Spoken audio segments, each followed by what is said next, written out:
Welcome to my engineering drawing playlist. Today I will be explaining oblique hyperbola. In the last video we have discussed about the rectangular hyperbola. Now it's turn for the oblique hyperbola. So let's see oblique hyperbola. Start with the description of the given problem. Two straight lines OA and OB are at 75 degrees to each other. A point P is at a distance of 20 mm from OB and 22 mm from OA. Draw a hyperbola passing through the point P. So here we have to draw the hyperbola which is passing through the P point. But here keep in mind that the two straight lines OA and OB are at 75 degrees to each other. Now first of all draw the horizontal line OA with random length, because of this is the reference line, and OB are at 75 degrees to each other. So you have to draw the OB line which is 75 degrees to this OA line. So here you have to mention, because of that is given to you in the description. So here it is 75 degrees, and so that it will be also 75 degrees. Now you have to locate the point P.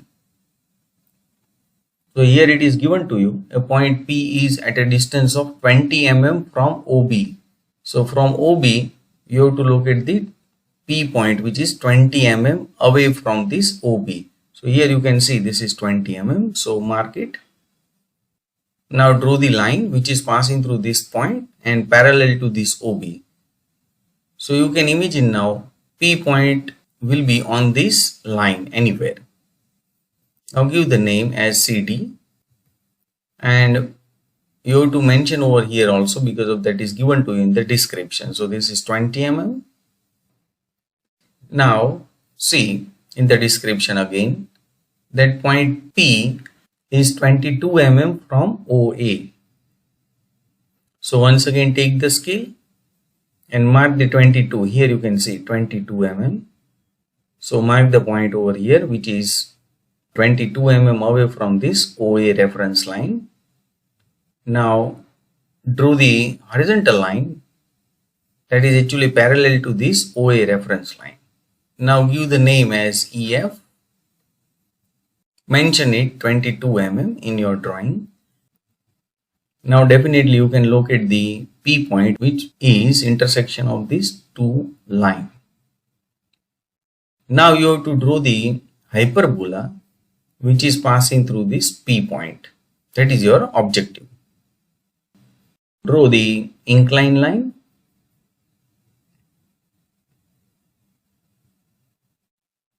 With random angle over here. So don't waste the time to divide the equal division of this angle. You can take randomly inclined line. It can be 4, 5 or 6 lines. And they should be on both sides of this P point. Now give the number as 1, 2, 3, 4. Similarly, here you can see 5. So this numbering should be below this P point and left from this P point. Now you can mark the corresponding point as 1 dash, 2 dash, 3 dash, 4 dash, and here it is 5 dash.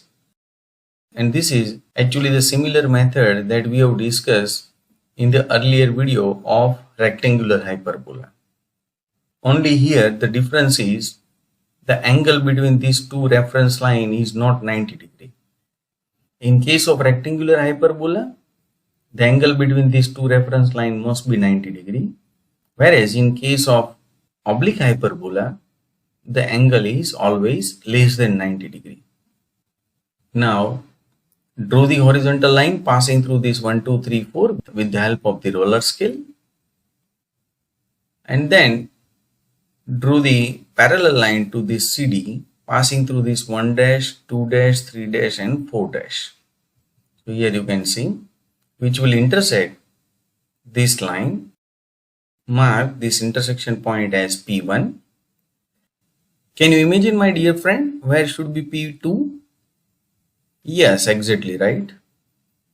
Draw the line which is parallel to CD passing through these two dash, and so that you can locate the P2. Similarly, you can locate the P3 and P4. Now you can repeat the same step over here also. So draw the horizontal line first of all from the 5 dash, and then draw the line which is parallel to CD and passing through this 5, and so that you can locate the P5. Now draw the smooth curve which will be passing from this P5, P1, P2, P3 and P4. Keep in mind that arrow must be on both sides. So this is your answer. Draw a hyperbola passing through this P point. So give the name of the curve. This is not simply called as hyperbola, but this is oblique hyperbola actually, because of the angle between these two reference line is not exactly 90, but it is less than 90. So if the angle is less than 90, then you will get oblique hyperbola. If it is exactly equal to 90, then you will get the rectangular hyperbola. What is application of the hyperbola? Do you know that? Write your answer in the comment box. Thanks my dear friends for watching this video. Press the like button to appreciate.